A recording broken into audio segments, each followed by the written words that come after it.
Good morning, students. How are you? I hope you all are fine. Today we'll discuss about the chapter number 1 of History class 9th, French Revolution.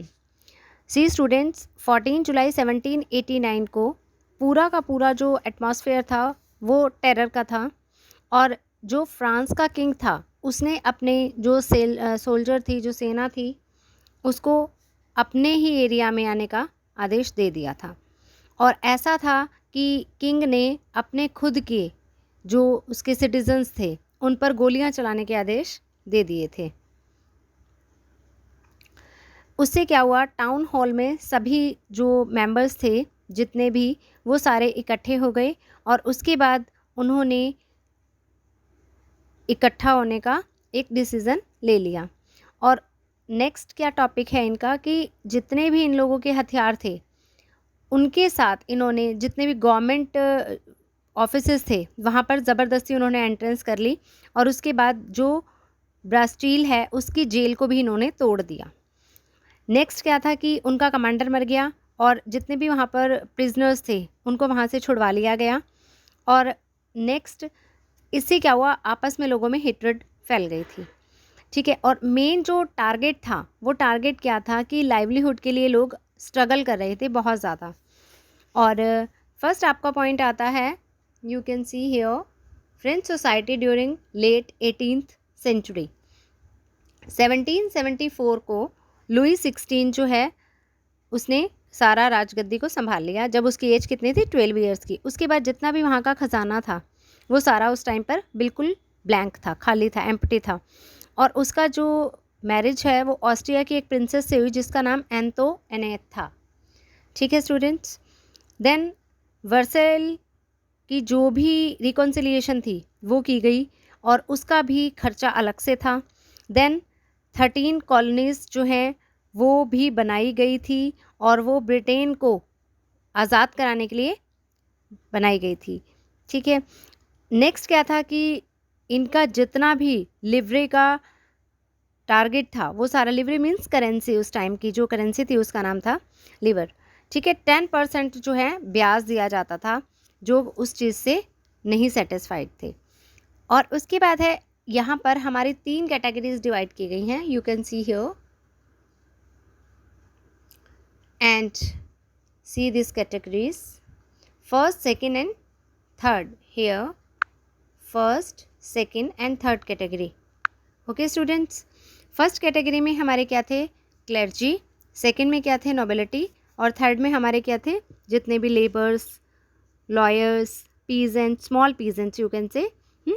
तो ये 3 categories में divide कर दिया था और जितना भी टैक्स पे करते थे वो मोस्टली 90% जो थे हमारे पीजेंट्स थे। ठीक है, नेक्स्ट आपका आता है स्टूडेंट्स कि जितने भी सोल्जर का, कॉलेजेस का, स्कूल्स का था, उन सबको चलाने के लिए फ्रांस की जो गवर्नमेंट थी उसने क्या किया, इन सबको बजट में लाने के लिए उसे क्या चाहिए थी, मनी के लिए उन्होंने क्या किया, जितने भी टैक्स थे उनको इंक्रीज़ कर दिया। ठीक है, और पहले टाइम में क्या होता था, जो फर्स्ट और सेकंड एस्टेट जो थी वो हेरिडिटी की पोस्ट से मिलती थी। मींस आजकल क्या है कि मेरिट बेस लिया जाता है, पहले टाइम में मेरिट बेस नहीं था। ठीक है, और जो थर्ड कैटेगरी के लोग थे उनको टैक्स में नहीं देना पड़ता था और जो पीजेंट्स लोग टैक्स देते थे उसे हम टैली कहते थे। Okay students, you can see the tax of taille, the struggle to service. अब इनका मेन टारगेट क्या था कि जितना भी ये स्ट्रगल कर रहे थे वो किस लिए कर रहे थे। और टैक्स आपको पता है, इनडायरेक्ट टैक्स जो दिया जाता था वो किस लिए दिया जाता था, किन किन चीज़ों पर दिया जाता था, सॉल्ट पर, टबैको पर। ठीक है, अब उन्होंने क्या किया कि जब पॉपुलेशन इंक्रीज़ हुई तो क्या हुआ, डिमांड बढ़ गई, किसकी, रोटी की, लाइवलीहुड को लीड करने की उनकी डिमांड जो है बढ़ गई। अब प्रोडक्शन ऑफ ग्रेन्स क्या था, अब उन लोगों को क्या चाहिए था, फूड ग्रेन चाहिए था और प्रोडक्शन जो है वो उसकी कम थी। देन क्या हुआ, रेट इंक्रीज़ हो गए, इकोनॉमिक्स आप लोग पढ़ते हैं ना, तो क्या हुआ, प्राइस राइज मीन्स महंगाई बढ़ गई, लेबर कम हो गया उन लोगों का। और साथ में क्या हुआ, या तो ड्रॉट आ गया या फिर hail stones means subsistence crisis, ये पैदा हो गया। ठीक है, इसमें क्या होता है कि आप लोगों को फूड प्रॉपरली नहीं मिल पाता है। Okay students, then next topic you will have to see, इसमें जितना भी एक्सपोर्ट का मटेरियल था वो क्या था, सर्दियों के, विंटर के, और जो भी आप लोगों का जो सिल्क का है, इन दोनों की बात की जा रही है, इन दोनों का एक्सपोर्ट किया जाता था। उसके बाद पहले टाइम में जो हेरिडिटी थी, अब वो मेरिट बेस बना लिया गया कि मेरिट बेस के अकॉर्डिंगली सबको पोस्ट गिवन होगी, ठीक है। और लॉक की एक बुक गिवन है, the treatises of government. Next है आप लोगों की मॉन्टेस्क्यू की the spirit of the laws, ठीक है। और एक है सोशल कॉन्ट्रैक्ट जो कि रूसो ने लिखी थी। ऐसे ही ये 3 बुक्स के नाम आप ध्यान से कीजिए, they are important for the internal also, okay. Then जो आर्ग्यूमेंट होता था वो कहाँ पर होता था, या तो कॉफ़ी हाउसेस में होता था या फिर सैलून में होता था, ठीक है। और जो भी आप लोगों की मैगज़ीन हो गई या फिर बुक्स हो गई, उसको इस तरीके से पढ़ा जाता था ताकि जो इलिटरेट लोग हैं वो भी उनको अच्छे से समझ सके और ताकि गुस्सा भड़क जाए। मतलब मेन टारगेट क्या था कि लोगों को एक साथ कर देना और उनके जो प्रिविलेजेस हैं उनका यूज़ कर देना। देन नेक्स्ट आप लोगों का टॉपिक आता है कि किस तरीके से outbreak of the revolution, outbreak किस तरीके से हुआ। जो फ्रांस का किंग था, पहले क्या था, उन लोगों को अथॉरिटी नहीं थी कि वो अपने अकॉर्डिंगली टैक्सेस लगाएं, उन्हें स्टेट जनरल की अथॉरिटी लेनी पड़ती थी। उसके बाद जो है मेंबर्स बुलाते थे, मीटिंग करते थे, और मेंबर्स भी तीनों स्टेट के जो रिप्रेजेंटेटिव होते थे, ठीक है। तो क्या करते थे, वो तीनों स्टेट अपना अपना एक एक बंदा भेज देते थे, जिससे हम क्या कह देते थे, रिप्रेजेंटेटिव। फिर उसके बाद वो मीटिंग बुलाते थे, ठीक है। तो इनकी जो मीटिंग हुई थी वो कब हुई थी, 5 मई 1789 को मीटिंग हुई। और उसमें क्या हुआ, जो फर्स्ट स्टेट और सेकेंड स्टेट है, उन्होंने अपने फर्स्ट स्टेट और सेकेंड स्टेट ने 300 फिर 300, ठीक है। फर्स्ट ने भी 300, सेकेंड ने भी 300, और जो थर्ड स्टेट था उसने कितने रिप्रेजेंटेटिव सेंड किए, 600, ठीक है। देन इसमें एंट्रेंस नहीं होती थी, ये जो मीटिंग बुलाई जाती थी जिसमें रिप्रेजेंटेटिव थे, इसमें जितने भी पीजेंट्स थे, जितने भी विमेंस थी और जितने भी स्किल्ड लेबर्स थे, उनको एंट्रेंस नहीं दिया जाता था, ठीक है। और उनकी एक शिकायतें के लिए, ग्रीवेंस जिसे आप लोग कह सकते हो, डिमांड के लिए एक लिस्ट बनाई जाती थी, ठीक है। उसके बाद क्या है कि जो थर्ड स्टेट है, जब किंग इस चीज़ को मना कर देता था तो थर्ड स्टेट के जो लोग थे वो अपना क्या करते थे, अगेंस्ट में हो जाते थे उस चीज़ की। आफ्टर दैट यू कैन सी, ये आप पिक्चर देख रहे हैं, यू कैन सी, ये टेनिस कोर्ट की एक ओथ है। ओथ सेरेमनी क्या होती है, जब हम कोई कसम लेते हैं, शपथ, ठीक है, उसको हम बोलते हैं। तो 20 जून को थर्ड स्टेट के जो लोग थे वो टेनिस कोर्ट में जमा हो गए थे, इकट्ठे हो गए थे, और उन्होंने क्या किया कि नेशनल असेंबली को कह दिया और ये ओथ ली कि जो भी किंग है वो अपनी पावर्स को कम करने वाला कॉन्स्टिट्यूशन नहीं बनाएगा, और उसके बाद असेंबली जो है वो ख़त्म नहीं होगी, ठीक है। उसके बाद फ्रांस में जो रिवॉल्यूशन हो रहा था उसके लिए कॉन्स्टिट्यूशन बनाया गया, नेशनल असेंबली ने बनाया। और उस टाइम पर बहुत ज़्यादा विंटर टाइम था, और जितनी भी क्रॉप्स थी उनकी वो सारी ख़राब हो चुकी थी। तो प्राइस राइज, पहले भी मैंने आपको बताया, बहुत ज़्यादा हो गया था, इतना ज़्यादा प्राइस राइज हो गया था कि जो लेडीज़ हैं उनको अपनी जो है लाइवलीहुड के लिए शॉप्स पर जाना पड़ा, बेकरी शॉप्स पर। और वहाँ पर जब मना कर दिया गया कि उन्हें मटेरियल नहीं मिलेगा, इतनी देर वो वेट करती रही लेडीज़, तो उनको जो है गुस्सा आ गया। और जितने भी किंग ने, जो सोल्जर्स हैं, उनको पेरिस में एंटर करने से भी मना कर दिया दूसरी तरफ, ठीक है। और फिर क्या हुआ, एक र्यूमर फैल गई कि जितने भी वहाँ पर ज़मींदार, जागीरदार, जिसे आप लोग सामंत वगैरह कहते हो, तो उन्होंने लुटेरों को बुला लिया है और उन्होंने किसानों को डराना शुरू कर दिया और जो है उन पर अटैक करना स्टार्ट कर दिया, और जितने भी उनके फूड ग्रेन्स थे उनको हड़प लिया, साथ में टैक्सेस वगैरह। और तो इससे क्या हुआ कि जितने भी इनके रिटन डॉक्यूमेंट्स थे उनको जो है जला करके राख कर दिया गया। मीन्स वो सारा का सारा जितना भी इनके डॉक्यूमेंट्स थे उनको ख़त्म कर दिया गया ताकि रिटन प्रूफ इनके सारे ख़त्म हो जाए। उसके बाद क्या हुआ, लुई 16 ने जो नेशनल असेंबली थी उसको recognition they the. After that you can see this one, France become a constitutional monarchy. ये देखिए आप लोगों का जुडिशियरी, एग्जीक्यूटिव, लेजिस्लेचर। पहले ऐसा नहीं था, अब इन्होंने क्या करा, 3 कैटेगरी में डिवाइड कर दिया इन लोगों के कि तीनों अलग अलग अपने तरीके से कंट्रोल करेंगे। Okay students, after that you can see here 25 years पहले क्या था कि जो वोट डालने का राइट था वो था एक्टिव और पैसिव 2 टाइप के सिटीजन्स थे। ठीक है। और 25 ईयर्स से जो कम लोग थे ना, उनको वोट डालने का राइट नहीं था, छोटे बच्चों को नहीं था, लेडीज़ को नहीं था।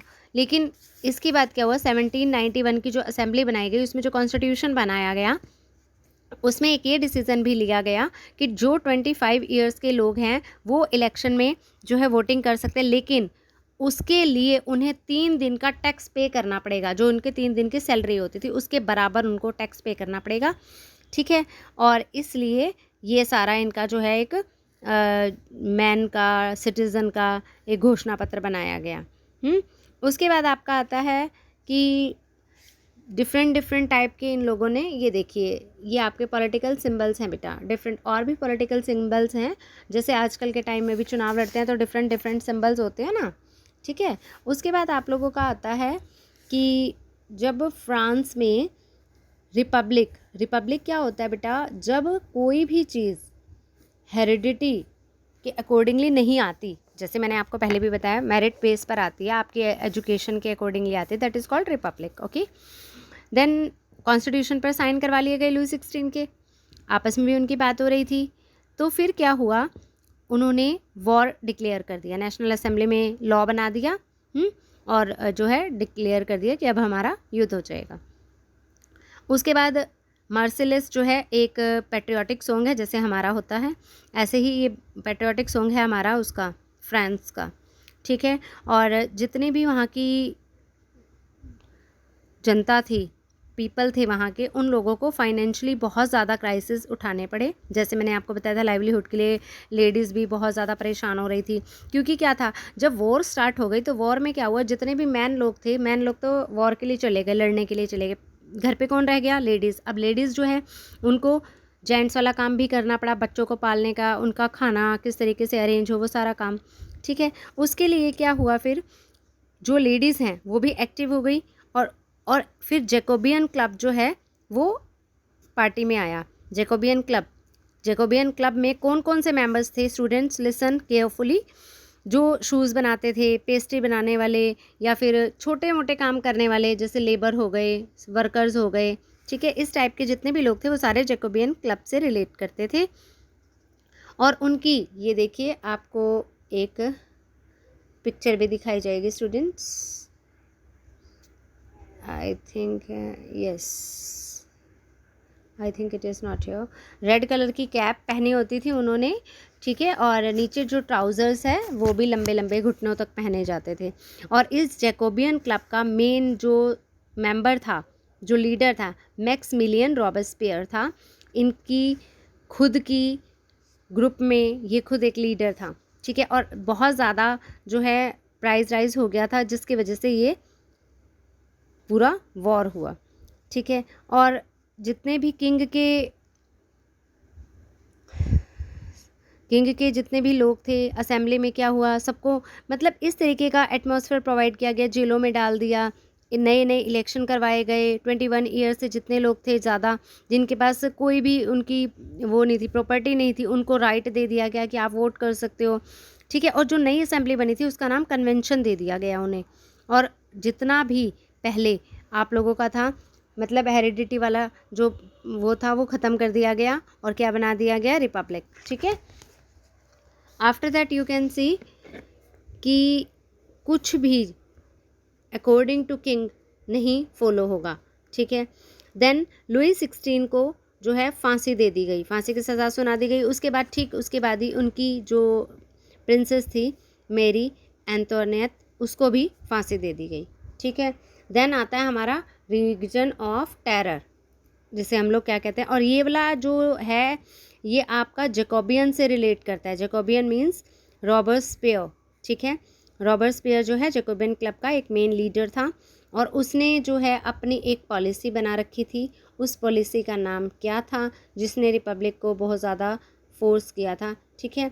और इसमें क्या था, वो जो है ना मेन, वो था इस चीज़ का अगेंस्ट में, मीन्स अब देखो एक यहाँ पर एक वर्ड आया गिलेटिन। गिलेटिन क्या होता था, गिलेटिन मीन्स जो भी रिवॉल्यूशन, जो भी उनके अगेंस्ट पर होते थे, उन्हें पता चलता था अच्छा ये हमारे अगेंस्ट में है, उनको क्या कर दिया जाता था, मार डाल दिया जाता था गिलेटिन पर चढ़ाकर। गिलेटिन क्या है, एक ऐसी मशीन है जो 2 पोल्स के बीच में आरा लगा होता है, मीन्स सर कलम काट देना, ठीक है, उसको कहते हैं गिलोटिन। और इसका मेन टारगेट क्या था कि जो भी अगेंस्ट में होता था, ठीक है। और फिर रॉबेस्पियर ने क्या किया, एक ऐसा लॉ बना दिया जिससे लेबर और उनकी जो प्राइस है उनकी फ़िक्स कर दी कि इतनी लिमिट है आप लोगों की। और किसान जो है वो क्या करते थे, अब अनाजों को जो है, ग्रेन्स को जो है शहरों में ले जाकर बेचते थे, लेकिन उनकी जो प्राइस था वो जो है फ़िक्स कौन करता था, गवर्नमेंट। मतलब गवर्नमेंट एक प्राइस फ़िक्स कर देती थी और किसान अपना जो है फूड ग्रेन वो कहीं भी ले जा कर के फिर बेच सकते थे। और जो सफ़ेद आटा मीन्स जो हम लोग यूज़ करते हैं फ्लोर, ठीक है, वो महंगा इतना था, उस पर रोक लगा दी गई। गेहूं से बनी चीज़ों, मतलब इतना ज़्यादा इन्होंने किया। फिर समता रोटी खाना जो है वो इन्होंने कंपलसरी कर दिया। देन उसके बाद आता है चर्च जो है वो बंद कर दी गई। जितने भी उनके वो थे भवन वगैरह उनको भी दफ्तर बना दिया गया इन लोगों ने, ठीक है, ऑफिसेस बना दिए गए। उसके बाद आता है आपका, here you can C directory, a directory rules France. अब डायरेक्टरी में क्या है, रॉबेस्पियर की डेथ हो गई। उसके बाद क्या हुआ, जो जैकोबियन गवर्नमेंट थी ख़त्म हो गई। सारा का सारा जो पावर था वो किसके हाथ में आ गया, पीपल के हाथ में आ गया। अब जिनके पास प्रॉपर्टी नहीं थी उनको वोट देने का राइट दे दिया गया। अब 2 टाइप्स की यहाँ पर इन्होंने डिक्लेरेशन कर दी, क्या कि 2 इलेक्टेड लेजिस्लेटिव काउंसिल हो जाएंगी जिनमें 5 मेंबर्स थे इनके, ठीक है। और इनका आपस में फिर क्या हुआ, झगड़ा होना स्टार्ट हो गया। देन लेडीज़ के लिए फिर revolution, did women have a revolution. अब देखिए लेडीज़ के लिए मैंने आपको पहले भी बताया कि जो भी लेडीज़ थी जो नॉर्मल फैमिली से बिलोंग करती थी, लाइक मिडिल क्लास, वो अपनी अर्निंग के लिए बहुत काम करती थी, अपने बच्चों को पालना, उनके हस्बैंड वॉर पर चले जाते थे, सिलाई बुनाई कपड़ों, ये फल फूल सब्जियां, मतलब अपनी लाइवलीहुड के लिए दे विल डू वर्क, ठीक है। और उसके बाद क्या होता था, जो थर्ड एस्टेट की लेडीज़ थी वो क्या थी, बहुत ही ज़्यादा रिच थी, तो वो क्या करती थी, कॉन्वेंट स्कूल्स में पढ़ना उनको, उसके बाद अपना घर संभालना, मतलब बहुत ही अच्छे, उनका स्टेटस डिफरेंट था। देन लेडीज़ ने अपना एक 60 क्लब बना लिया, ठीक है। और उसके बाद आप लोग देखिए कि the society of revolutionary and Republic women, ये एक फेमस क्लब बना दिया। पहले जैसे जोकोबियन क्लब था ना, अब इन्होंने क्या बना दिया, the society of revolutionary and Republic women. इसमें डिफरेंट डिफरेंट लॉज बना दिए और गवर्नमेंट स्कूल्स बना दिए, गर्ल्स के लिए एजुकेशन कंपलसरी कर दिया, रिकॉग्निशन कर दिया, फिर मैरिज होने के बाद उसको रजिस्टर करवाना ज़रूरी कर दिया।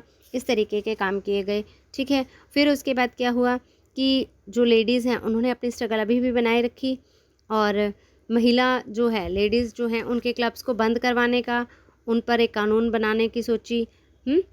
फिर लेडीज़ को गिरफ्तार कर लिया गया, कुछ को फांसी पर चढ़ा दिया गया, जो भी उनके अगेंस्ट होता था इस तरीके का काम कर दिया जाता था। फिर फ्रांस की लेडीज़ ने काफ़ी जो है वोट देने के लिए, अपने पैसे के लिए, मतलब लाइवलीहुड अर्न करने के लिए काफ़ी स्ट्रगल किया, जिससे उन्हें जीत मिल गई और फिर क्या हुआ, उन्हें वोट देने का राइट मिल गया। फिर उसके बाद आता है स्टूडेंट्स आपका, here you can see this one, slavery. अब हमारी जो स्लेवरी है, एबॉलिशन ऑफ स्लेवरी। स्लेवरी में क्या था, नील, कॉफ़ी,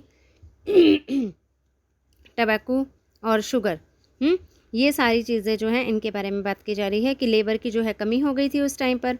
तो अमेरिका, यूरोप और अफ्रीका, यहाँ से स्लेव्स को लाया जाता था और उनकी क्या होता था, समुद्र के थ्रू, मतलब जैसे वो होता है ना, पहले टाइम में हमारा जितना भी होता था ट्रेड वो शिप से होता था, तो ऐसे ही इन्होंने स्लेव्स को भी शिप्स के थ्रू ठूस दिया उसमें, शिप्स में, और फिर बेच दिया उनको यूरोप के मार्केट में, ठीक है, क्योंकि वहाँ पर जो है सारा का सारा स्लेव का ट्रेड होना स्टार्ट हो गया था, ठीक है।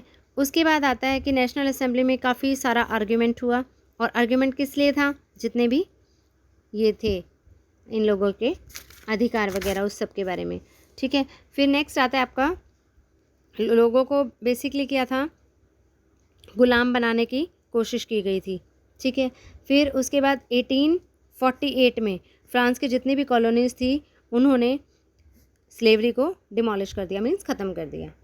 उसके बाद है the revolution and everyday life. अब डेली की लाइफ में क्या था कि जितने भी मैगज़ीन, न्यूज़पेपर्स, ये सारी चीज़ें जो हैं ये क्या चीज़ कर रही थी कि जितनी भी इक्वालिटी है, जितनी भी फ्रीडम है वो मिले लोगों को, ताकि हर कोई अपने विचार व्यक्त कर सके, ठीक है। उसके थ्रू हम जैसे अनपढ़ लोग हैं वो क्या हैं, अगर उन्हें कुछ बोल के समझाया जाएगा they will also understand all these things. Print out, फिर म्यूज़िक, जुलूस, नाटक, इस तरीके का प्रोग्राम किया गया ताकि लोग जो हैं वो अवेयर हो जाएं, इक्वालिटी और फ्रीडम जो है वो सभी लोगों को मिल जाए, ठीक है। Then after that you can see the summary also and conclusion also. Then Napoleon Bonaparte 1804 में इसने अपने आप को फ्रांस का जो है किंग बता दिया। और उसके बाद क्या था students, Waterloo, have you seen this? 1815 में वाटरलू में जो है वो हार गया था और उसका जो मेन टारगेट था, उसने जो कानून बनाए थे, जो लॉज बनाए थे, वो क्या बनाए थे कि जो भी पर्सनल प्रॉपर्टी है उनकी सेफ्टी के लिए लॉज बनाए। और एक मैथ्स में आप लोग पढ़ते हो ना पॉइंट, उसके लिए भी, डेसिमल के लिए और मैथ्स वगैरह को इसने बहुत अच्छे से बताया कैसे क्या करना है, ठीक है। देन वाटरलू में जो है उसकी बहुत ज़्यादा हार हो गई और उसके बाद सामंत प्रथा का अंत कर दिया। उसके बाद जितने भी आंदोलन हुए उसमें जो भी क्रांतिकारी आए, रिवॉल्यूशनरी आए, वो 2 रिवॉल्यूशनरी थे, राजा राम मोहन रॉय और टीपू सुल्तान, जिनकी थॉट्स से मोटिवेशन लेते थे लोग और अपना फ्रीडम को, अपने इंडिया को अच्छे तरीके से मैनेज करते थे। Thanks for watching students, here is completed now.